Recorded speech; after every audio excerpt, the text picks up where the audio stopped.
चिकिमा साहब, इस वक्त असल में एक पूरे कंट्री के अंदर एक पॉलिटिकल इंस्टेबिलिटी, एक केयास, एक कंफ्यूजन, बदहवासी। लेकिन मेरा जो रीसेंट इसमें मेरी ऑब्जर्वेशन है, उसके जो रीसेंट इसके इम्पैक्ट है, वैसे मैं थोड़ा सा अर्ज ये करता चलूं कि मेरी इंफॉर्मेशन के हिसाब से कराची में 181 का डॉलर बिक रहा है इस वक्त।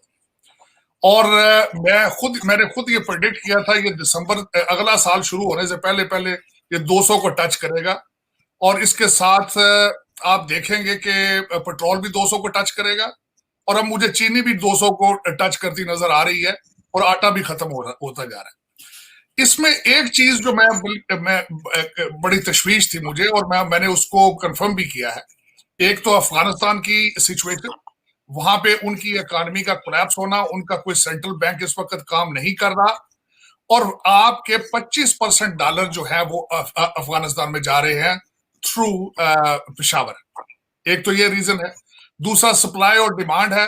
इस वक्त वो जब कहते हैं शिप में हिलजुल होती है, सबसे पहले चूहे भागते हैं, तो वो इस वक्त वो अपने डॉलर लेके दुबई और लंदन की तरफ भाग रहे हैं। एक तो वो डिमांड बढ़ गई है।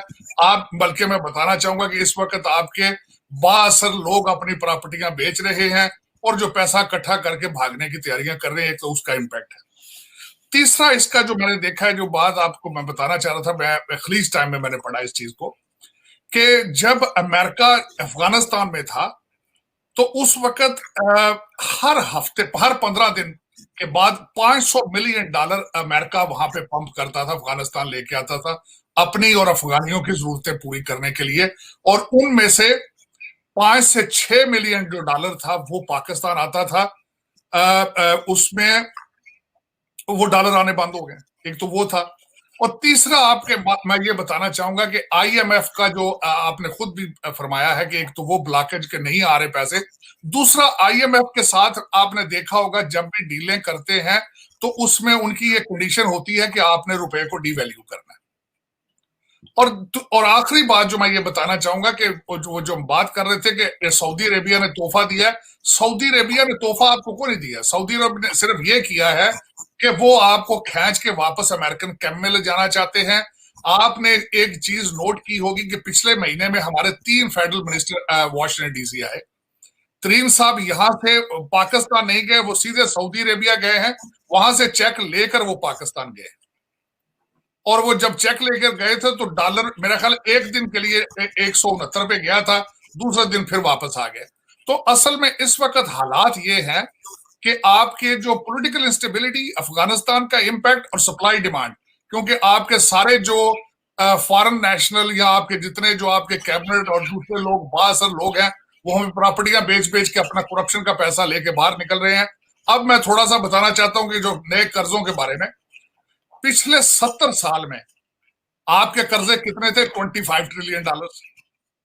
लेकिन 3.5 साल में अब $40 ट्रिलियन है।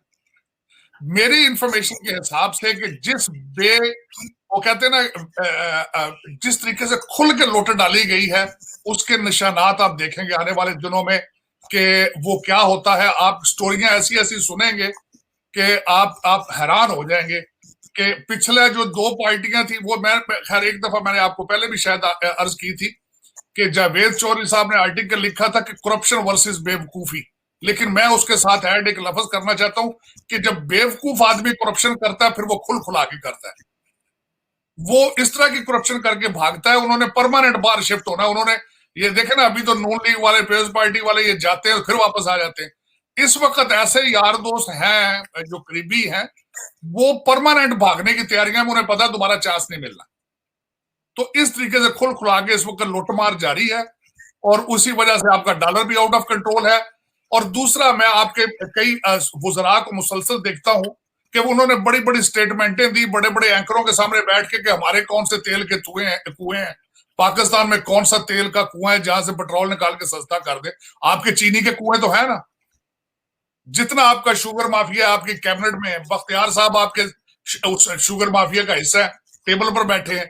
तो आप पाकिस्तानी मीडिया से जुड़ी हुई ऐसी ही लेटेस्ट वीडियोस के लिए सब्सक्राइब कीजिए हमारे चैनल भारत स्पेशल को। जय हिंद।